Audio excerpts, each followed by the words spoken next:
Guys यो चाहिँ camping जानु रेडी भएको अनि हामीलाई दाइ भाउजू लिन आउनुभयो अनि गाडीमा त्यत्रो धेरै सामान थियो त्यही पनि हामी एडजस्ट गरेर गयौँ जस्तो तसो है। अनि यो क्याम्पिङ जाने बाटोतिर अनि हामी यो मिल्टन भ्यालीमा चाहिँ हामीलाई भोक लागेर खाजाना रोकिरहेको थियौँ। अनि यो मिल्टन भ्याली त यस्तो दामी कि है, कस्तो कस्तो सानो गाउँमा कस्तो ठाउँमा आए जस्तो कि कस्तो क्युट भ्याली जस्तो कि मलाई चाहिँ मन पर्यो यो मिल्टन भ्याली। अनि हल्का चिसो चिसो पनि थियो कि यति बेला यो राम्रो थियो। अनि त्यसपछि हामी थाई रेस्टुरेन्टमा खाना गयौँ अनि कस्तो मिठो थियो कि। अनि हामी चाहिँ यो हाम्रो क्याम्प साइटमा जाने बेलामा हो, क्याम्प साइटमा जाने बेलामा फेरि कता ढोका लाउने खोल्ने गरेर जानुपर्ने रहेछ। यति बेला त्यो ढोकाको त्यो लकर हुन्छ नि त्यो हरायो होला भनेर खोज्न जाँदा फेरि यहाँ मुदाले आफ्नो गाडीमा छोड्नु भएको रहेछ। यहाँ हामी हाम्रो क्याम्प साइटमा पुग्दा हो अनि दाइहरूले चाहिँ टेन्ट लाउँदै थियो, म चाहिँ भिडियो नै गराउँदै थिएँ, तर गाडी चाहिँ लास्टै लागेको थियो। अनि कस्तो हावा पनि चलिरहेको थियो। हाम्रो भाउजूको चाहिँ स्ट्यान्डै ढलेको कि, अनि भाउजू चाहिँ फेरि स्ट्यान्ड मिलाउनु गयो। अनि हामीले चाहिँ दाउरै लैजान बिर्सेको, अनि त्योबाट दाउराहरू भुइँमा खोजिरहेको थियो केटाहरूले। अनि यो चाहिँ हाम्रो सुदीप दाईको हाइट लास्टै ठुलो भएर सुदीप दाईलाई यसरी बुइयो गर्नै परेन लाइट जोड्नको लागि। सुदीप दाई फेरि यस्तो हाइटी जङ्गो हुनुहुन्छ नि, बोक्नै पर्दैन कि यस्तो कामको लागि। सुदीप दाई चाहिँ अगाडि नै हुनुहुन्छ यस्तो कामको लागि। अनि हामीले यसरी चाहिँ लाइट जोड्यौँ। यो क्याम्प साइडमा चाहिँ यो हाम्रो डे 1 को क्याम्पिङ डे हो कि, हामी चाहिँ 2 नाइट बसेको हो।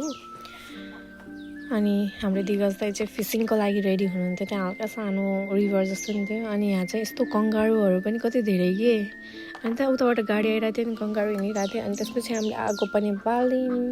अनि त्यहाँको मौसम चाहिँ हेर्दा यस्तो राम्रो थियो है, कस्तो चिसो चिसो, तर पानी परिदियो कि हाम्रो फर्स्ट डे अफ क्याम्पिङमा चाहिँ पानी परिदियो है साथीहरू। अनि हामीलाई चाहिँ लास्टै चटपटे खान मन लाग्यो, अनि हामीले चाहिँ छिटो छिटो चटपटे नै बनायौँ। अनि हल्का फुल्का मकै, त्यसपछि राति भयो अनि हामीले बार्बिक्यूहरू गर्न थाल्यौँ। अनि पानी पऱ्यो, दाइले चाहिँ उता बेबी कट पकाइराख्नु भएको थियो। अनि हामी चाहिँ नै दाइकै वरिपरि बस्यौँ। कस्तो मजा आउने क्या पानी पऱ्यो पनि, त्यहाँ सबै एकै ठाउँ गुजुप्प बस्न त।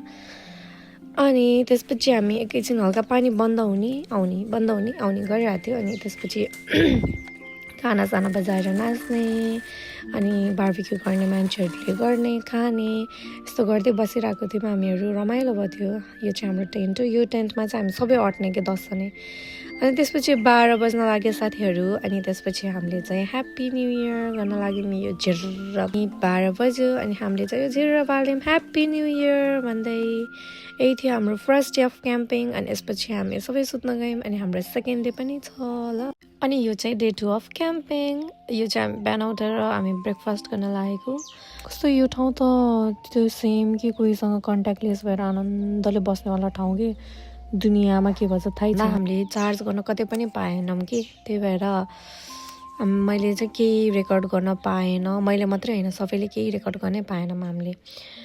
अनि डे 2 मा हाम्रो सबै चिजहरू भ्याइएको थियो। त्यो हामीले दाइहरूलाई उता मिल्टनमा लिन पठाएको थियौँ, त्यो खानेकुराहरू आइसहरू अनि दाउराहरू पानीहरू लिन पठाएको थियौँ। यति बेला हामीले दाइहरूलाई कुरिरहेको थियौँ। अनि सुदीप दाइ चाहिँ यति आत्तिनु भयो थियो आमाले बच्चालाई जङ्गलमा छोडेर गए जस्तो।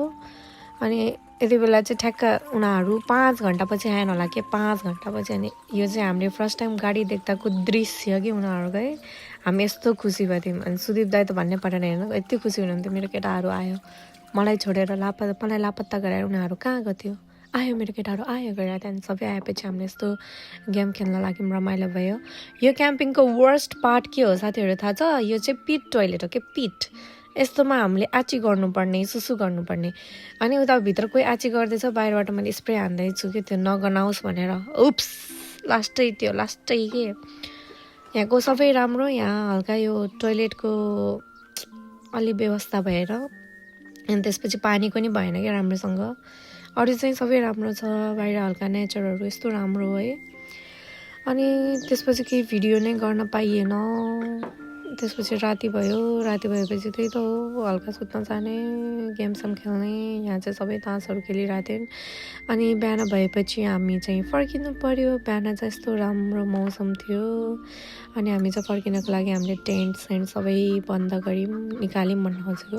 अनि त्यसपछि सबै चेन्ज्ड। अनि त्यसपछि हामी रेडी टु गो अनि हामी घर जान रेडी भयौँ तर बिचमा गएर हाम्रो प्लान चाहिँ के भयो भन्दा एउटा बिचमा जाने प्लान भयो हाम्रो अनि हामी त्यहीँबाटै बिचमा गयौँ यो हाम्रो बिचको दृश्य अनि मैले चाहिँ यसो हल्का बहिनीको नाम लेखेर पठाइदिएँ बहिनी खुसी भइहाल्छ नि त यो चाहिँ हाम्रो अनप्लान ट्रिप थियो त्यही भएर हामी त्यही आएकै कपडामा बिचमा गयौँ हामी 3 जना भएर कस्तो रमाइलो भयो थियो यो त मेरो फर्स्ट टाइम थियो अस्ट्रेलिया आएबाटको फर्स्ट टाइम मौका थियो बाहिर जानु अनि बिचमा घुम्नु मलाई चाहिँ कस्तो मजा लाग्यो सो गाइज यति नै थियो क्याम्पिङको त्यही हो मोबाइल चार्ज गर्न पाएन तर मैले सबै भिडियोहरू लिन पाएन तर मैले लास्टै रमाइलो गरेँ द्याट्स अल अब नेक्स्ट टाइम क्याम्पिङ जाँदा त म यति धेरै पावर ब्याङ्क बोकेर जान्छु नि हेरेँ अनि नेक्स्ट टाइम क्याम्पिङ जाँदा चाहिँ हामी अलि दामी ठाउँमा जान्छौँ यो ठाउँ नि दामी त थियो तर अलि लाइटहरू